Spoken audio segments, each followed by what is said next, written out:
قتل کب حلال ہے کب حرام ہے اس میں اسلام نے خود احکام دیے ہیں. ہمیں اپنے کلچر کو فالو کرنے کی اس میں اجازت نہیں ہے. انسانی جان کا قتل اتنی ہلکی چیز نہیں ہے کہ آپ کہتے ہیں کہ یہ ہماری غیرت کے خلاف کام ہوا ہے لہذا ہم کیا کر دیں گے, جان سے مار دیں گے. یہ خون اللہ نے ہماری رگوں میں پیدا کیا ہے. اس خون کو بہانے کی نہ باپ کو اجازت نہ بھائی کو اجازت. میں نہیں کہہ رہا کہ گھر سے بھاگ کے شادی کرنا کوئی اچھا کام ہے,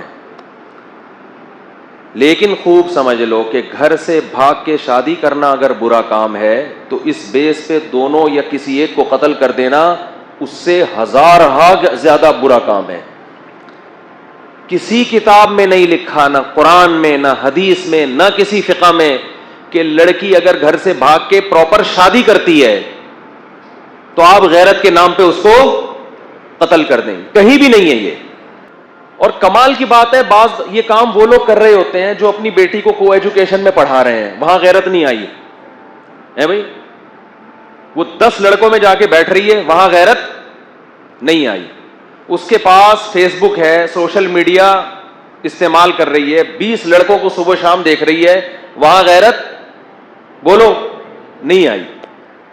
وہ جب نکاح کر رہی ہے تو کیا آ رہی ہے, غیرت. دوسری ایک بچی چاہتی ہے کہ میری فلاں جگہ شادی کی جائے, اس کو پتا ہے کہ میں اپنے باپ اور بھائی کے سامنے یہ بات ذکر نہ اپنی ماں سے کہہ سکتی ہوں, جان سے مار دیں گے مجھے.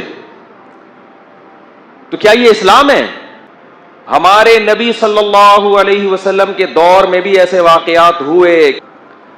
لڑکی کا ولی چاہتا تھا کہ اس کا نکاح کہیں اور ہو, اور لڑکی چاہتی ہے اس کا نکاح بولیں کہیں اور. ایسے کیس ہمارے نبی کی مجلس میں آئے ہیں, صحیح حدیث ہیں. ہمارے نبی نے تو لڑکی کو یہ نہیں کہا کہ یہ تو غیرت کے خلاف کام کر رہی ہے, یہ کیوں کہہ رہی ہے مجھے فلاں جگہ شادی کرنی ہے. بھائی محمد صلی اللہ علیہ وسلم سے زیادہ کوئی غیرت مند ہو سکتا ہے؟ کہ بچی چاہتی تھی کسی غریب صحابی سے نکاح کروں میں, اس کے ولی چاہتے تھے مالدار صحابی سے, اور مالدار صحابی مغیرہ ابن شعبہ.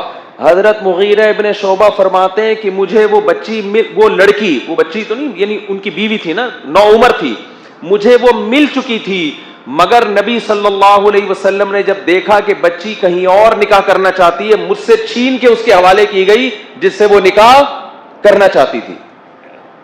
تو ایک یہ والی غیرت ہے, ایک ہماری اپنی غیرت ہے. تو آپ بتاؤ کون سی قرآن و سنت کے مطابق ہے؟ غیرت یہ نہیں ہے کہ آپ کی بچی کہیں نکاح کرنا چاہتی ہے تو آپ اس کو یہاں پسٹل رکھ دیں اس کے. غیرت یہ کہ جہاں وہ چاہتی ہے آپ وہاں اس کا نکاح کر دیں. ہاں اگر غیر کفو ہے, اس کے لحاظ سے بہت کمتر ہے, کوئی چرسی ہے, کوئی ہیروئنچی ہے, پھر شریعت نے باپ کو یہ حق دیا ہے کہ وہاں اس کو نکاح نہ کرنے دے, کیونکہ اس میں خاندان کی عزت داؤ پہ لگے گی. اسلام یہ کہتا ہے کہ جب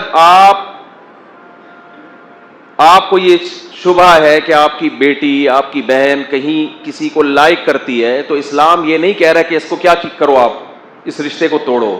اسلام کہتے ہیں اس کو کس میں بدلو, حلال میں. ایسے لوگ بھی ہمارے علم میں ہیں. اس کے بعد آپ اس کو دھمکی دے سکتے ہیں کہ بھئی ہم نکاح کر کے بھیجنا چاہتے ہیں, آپ عزت سے آؤ بات کرو. اگر نکاح پہ ایگری نہیں ہو تو اب دوبارہ دروازے پہ نظر آئے تو بھی قتل کی اجازت, پھر قتل کی اجازت, قتل پھر بھی نہیں بنتا. چترول لگاؤ اس کو, آپ پکڑو اس کو. میرا مقصد یہ ہے کہ حلال اور حرام میں فرق کریں, اور حرام کی اتنی سزا دیں جتنی بنتی ہے, اس سزا میں حد سے تجاوز کی کوشش نہ کریں. قتل کے بارے میں تو قرآن کہتا ہے وَمَن يَقْتُلْ مُؤْمِنًا مُتَعَمِّدًا فَجَزَاؤُهُ جَهَنَّمُ, جو کسی مسلمان کو جان کر قتل کرے گا اس کی سزا کیا ہے, جہنم کی آگ ہے. اس پر اللہ کا غضب ہوگا, اس پر اللہ کی لعنت ہوگی, اور ہمیشہ اس جہنم میں جلتا رہے گا. وہ اتنا بڑا جرم. تو یاد رکھو, جو باپ اپنی بیٹی کو غیرت کے نام پہ نکاح کی وجہ سے قتل کرے گا کہ میری مرضی کے بغیر اس نے شادی کیوں کی, اس قتل پہ باپ کے لیے وہی سزا ہے جو سزا اللہ نے عام قاتلوں کے لیے رکھی ہے, بلکہ باپ کو سزا دگنی ملے گی, اس لیے کہ باپ بیٹی کا محافظ ہوتا ہے, بیٹی کا قاتل نہیں ہوتا. بھائی بہنوں کے محافظ ہوتے ہیں, بیٹی بہنوں کے قاتل نہیں ہوتے. Like, share subscribe. Ruby Car Callum. Like, share, subscribe. Ruby Car Callum.